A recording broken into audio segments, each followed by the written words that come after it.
to decode why Hannah did not have a child. The Bible says in 1 John chapter 1 that God had closed her womb. No explanation. That's what shows God as the Almighty. I say, he does what he likes in the affairs of men. And nobody asks him, why doest thou what thou doest? That's why he's Kabiyesi of the universe. I mean, he has done it. Who asks him? And nobody so far has asked him. And then when he chooses, he opened it. If a witch tie you, we command it to catch fire. If a demon confront you, we warn him that if he doesn't want to go back to hell earlier than necessary, you should get out of here. And it goes. But when the Almighty shut the womb, who do you appeal to? That's the highest authority. Nowhere. My mother says, when God sentences you, there's no appeal. Because there's no judge to sit over the case anymore. But because he's Jehovah, when it pleases him, he opened it. And nobody said, why did you close and open? God can close and open. No controversy. And that's exactly what we're looking at here. Look, why is this captivity an abomination? Because it involved the children of the Most High. Because it involved people that God called himself. A generation God said, he is my own. And yet, the devil confronted them and dealt with them. I get worried when I heard Jesus say, Lazarus, our friend, is sick. Those two words don't go together. Our friend. How can he be a friend of Jesus? The place Jesus goes to relax when he needs to relax. The place Jesus goes to eat when he needs to eat. The place where Jesus shows humanity. And there he walks around. They crack joke. They do everything. And suddenly, the devil did not know anywhere else to do. Anywhere else to go. Nobody else to confront. And he dared Jesus and confronted his friend. And Jesus himself stood up and said, our friend. If Lazarus had become a sinner, Jesus would never have called him our friend. He wasn't even a friend of Jesus alone. He was our friend. Everybody was involved. And then he said he's sick. And you know what the devil did in that case? He made sure he was sick on time when Jesus was busy and far away. He didn't do that alone. He made sure that before Jesus could call Jack, the man was dead. And in case Jesus still want to show some power, because the man was dead, the devil knows that he can raise the dead. He locked him up inside the grave. He didn't put him in the grave alone. He made sure that the body decomposed on time. 4 days. So that by the time Jesus came, hope is lost. But it's a lie. It's a lie. Somebody say it's a lie. Talk to me. Say it's a lie. Say it again. Say it's a lie. It's a lie. It's a lie. What are you talking about? Sit down. As soon as Jesus came, he just looked around and said, where is Lazarus? They said, he's not only dead, he's been buried. He said, oh, really? Can we visit? He was going on tourism, testimony tourism. So they went over there and they got to the grave. He said, where did you lay him? They said, here. He said, oh, really? Okay, remove the stone. They said, he's men. He said, what's your trouble? Me, the resurrection and the life. Standing in a graveyard. You want me to kill you and wake you up? So that you can know the power that is talking to you. Okay, let me kill you and raise you up. So when you wake up, you remove the stone. They say, sorry sir, we will remove the stone. Sorry. Roll off the stone. They say he's thinking to announce that too hopeless. There are cases that are hopeless, there are cases that are hopelessly hopeless. The devil did everything, sharp. This boy is called it sharply. Just sick, dead, buried, decomposed. That enemy did not know that there is what is called the value of dry bone. That was the information they didn't have. The devil forgot that Ezekiel chapter 37 verse 1 tells us that even when dead bodies are died many years, not 4 days, years, they were so dead they had become bones. Even the bones were scattered. You can have the head there, have the leg there. They were scattered abroad. Even in a scatteredly, hopeless case, an ordinary prophet stood and commanded, and every bone located his part without DNA.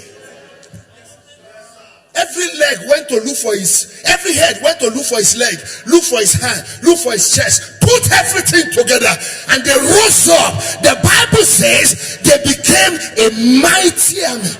They were dead for years. How much more Lazarus for 4 days? And it was an ordinary prophet. And here is the prophet of the prophets. Friend, your Redeemer is strong. Your Redeemer is strong. Sit down for 1 minute. Sir, did you remember that for Israel to leave Egypt and get to Canaan, they got to the Red Sea, God had to rise up and split it. They got to the Red Sea, God had to break it to two so that they can walk on dry ground. That was what a prophet in Moses can do. Sir, when Jesus came,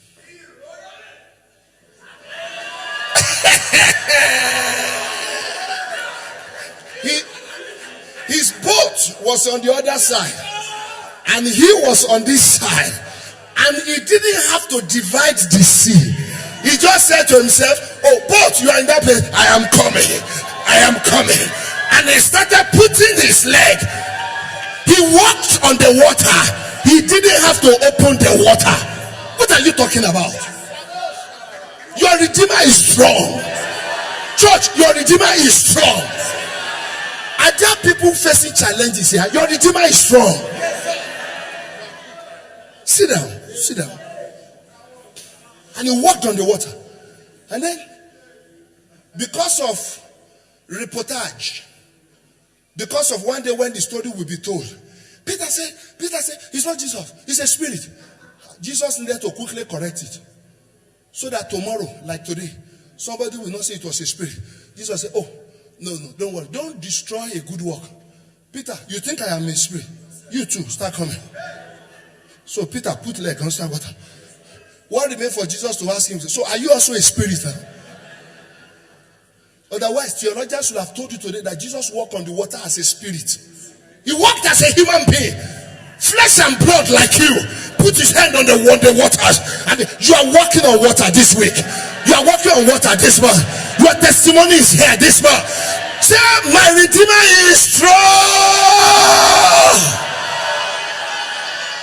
It's strong. Sit down. The man is strong.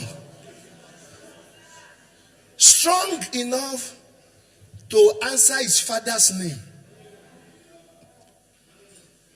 He's a weakling who hides his father's identity. And these scriptures, it says, the oppressor took Israel captive, took Judah captive, tightened up the gate strong enough. Oh boy, there were four soldiers each side of Peter to tie him down. But when the owner of today and tomorrow, when he came, he didn't knock door. He didn't come in person. He sent another angel. The soldiers were there when the angel came and said, you are not meant to be here. There's a prayer meeting. You're supposed to be in prayer. Your night vigil is not supposed to be in the prison. Your children are doing night vigil in church. Get up. The four soldiers were there. The chains were there.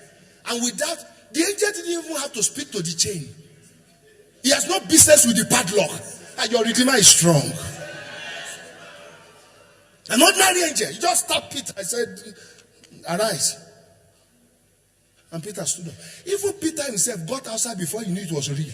He thought it was a joke. He didn't know who the Redeemer is. Your Redeemer is strong. And the Bible says that despite all the hard decision of the devil, in verse 34, Jehovah showed up. Look at what he did. What is the proof that he is strong? He shall thoroughly plead their cause. That's the first evidence of a strong God. He thoroughly plead.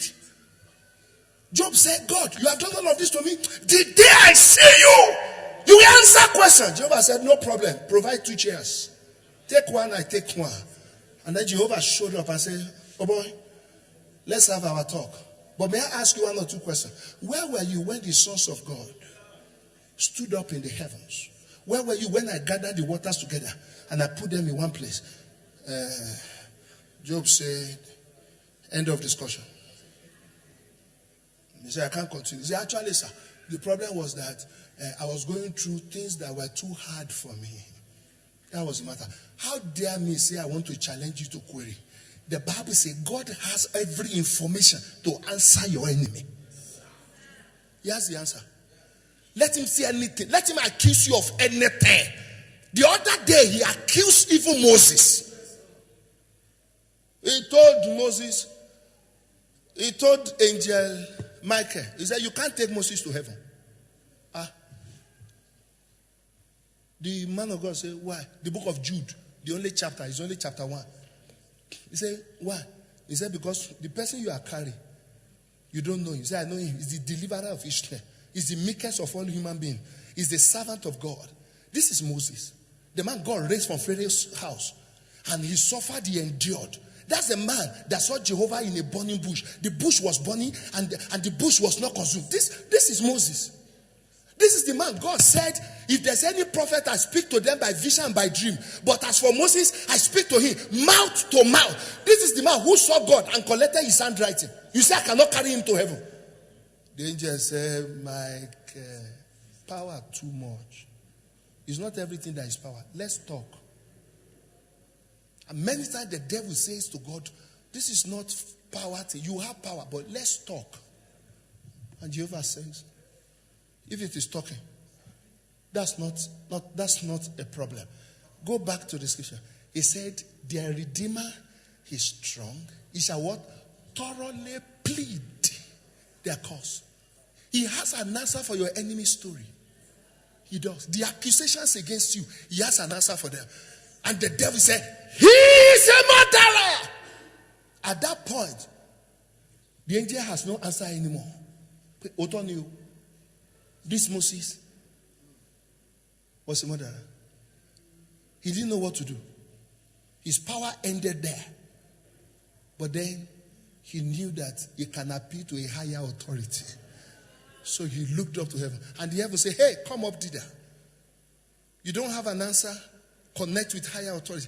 You know, I used to like wrestling. Especially when it is 2 fighting 1.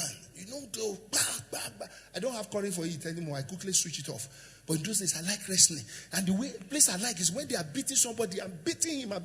All he's struggling to do is to look. His friend is outside. If only he can touch the hand of his friend outside, the one who is stronger outside, come inside and join him. So as they are beating him, he's struggling to locate where his partner is. The person beating him is also pushing him in a way that he won't touch the hand of that one. But he can be getting the blow and struggling. The moment his hand touch the one outside the ring, that one drops inside, push him aside, and confront him who was confronting him and finish them.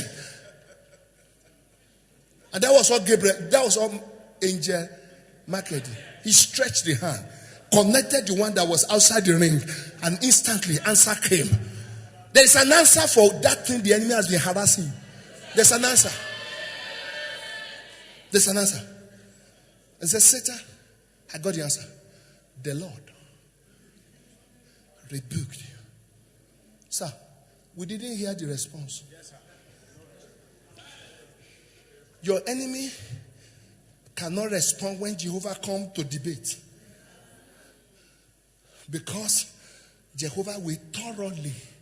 That's the first strength of he that is stronger. Look at the next one. Look at the next one. That he may give rest to your land. Two important things here. The land and you. God's result is not just for you alone. When he comes to deliver, he delivers all. He said that he may give rest. That's what he that is stronger than the strongest can do. He gives rest. The reason you have not yet achieved your rest is because you have not touched the stronger. The one who is stronger than you inside the ring. You are the one fighting the ring. But the stronger one is outside of the ring. Just touch him. Connect, brother. Connect with he that is stronger than you. Who is outside? You're already weak. You have been beaten hollow. Don't worry. Just stretch your hand.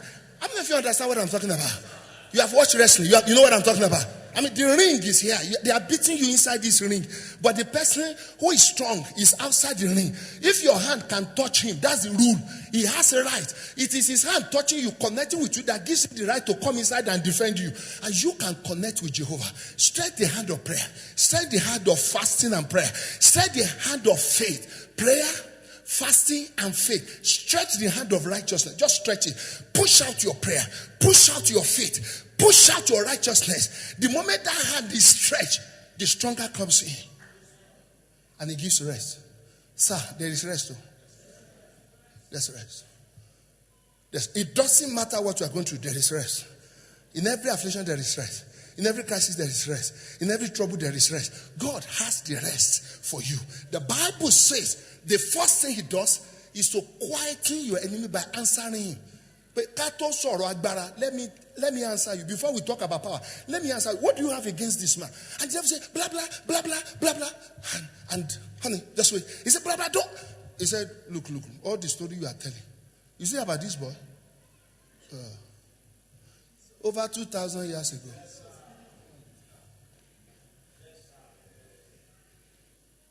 I put down my blood so that his soul may not be shed. So, is this problem older than Calvary? The devil says it's not older. Case closed. That's why that scripture says he will give rest to the land. And what is the next thing he does? He disquiets the inhabitants of Babylon. He disquiets them. No wonder Psalm 46 says he maketh war to cease to the end of the world. I came to announce to you, your Redeemer is strong enough. You can make your war to cease. But one thing you must do, stretch your hand and connect. If your prayer has not been answered, it means that you should not stop praying. It doesn't mean that God cannot do it. If you have fasted, it has not worked. It means that you need to do some more. Because the Bible says these things cannot be except by fasting and prayer. And the Bible cannot be lying. If you are still weak and you are beating polo, it's because you have not stretched your hand outside of the ring to connect to him that is stronger than you. And the way to connect him is exercise your faith. Find what God has said and stand on it. Keep repeating what God has said. Keep saying what God has said. And one major thing that made God stand up to come and fight on our behalf is our service. Sir, it was service that broke the power of barrenness over Zechariah. In Luke chapter 1, Zechariah was in pieces. He was an high priest. You cannot accuse him of anything. He was in service. He was old, but he didn't retire. He kept serving God. When it was his turn to be in the sanctuary, he was there on his turn. So I have always loved that scriptures. Bible says when it was his turn, according to the custom. When it was his turn, according to the custom of the priest's office, his lot was to burn incense. That man did not, because of the trouble he was going through, refuse to answer his duty call. He answered his duty call.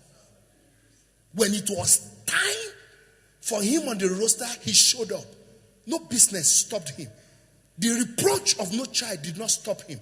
It's so easy for us today to give excuse why we cannot serve God. For God's sake, everybody has an excuse. But the problem is that when your excuse hinder you from serving God, it lengthens your pain. Your days of delay will be longer. Because those who honor me, he says, I will honor them. When you have an excuse not to pay tithe, God also has an excuse to allow the devil deal with your finances. Service to God according to custom. Your duty post is a priority and it can determine your blessing post. Your duty post can determine your blessing post. The custom is that if you signed to serve God, you are there on your duty post as at and when due. This was what helped this man. According to the custom of the priest office, your workers' fellowship is a priest office. In fact, the fact that you are born again puts a responsibility on you. The responsibility is he paid his price. He paid the price of dying for you. It is not too much to work for him. Look at this priest. Look at what service did for him. It was his law to burn incense. When he went into the temple of the Lord, give me the next verse. And the whole multitude of the people were praying without at the time of incense. Look at those who are praying outside here. It was a multitude. That's prayer meeting. This is a miracle that people came for prayer meeting. A multitude came for prayer meeting. A multitude. And the whole multitude of the people were praying without at the time of incense. Next verse. Of course, an angel has to appear. Why will an angel not appear? Service is standard. Prayer is strong. An angel appeared standing on the right side of the altar of incense. Don't forget, the angel came appearing on the altar. The altar of incense. That is the direction to which all prayers were going. And an angel appeared there and spoke to Zechariah. He broke the chain of many years. Service, prayer, and commitment. I'm here to announce to you that the barrenness, the reproach, and the embarrassment of Zechariah ended by service. I don't know why yours has refused to respond. You need to check yourself. God's word will not fail. He is stronger. Rise up on your feet. Hear me, church. I'm not asking you to pray that God will intervene. God is interested in intervening.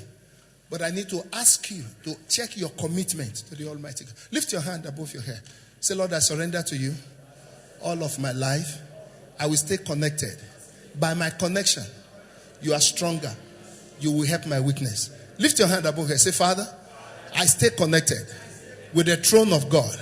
Let he that is stronger than the strongest arise on my behalf. Lord, I stay connected to prayer, to faith, to the word of God. I stay connected.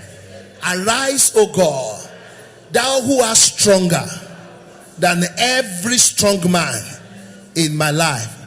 Rise on my behalf. Give me strength to stay connected. And make me a testimony that my God, my Redeemer, is stronger. Thank you, Father. In Jesus' name.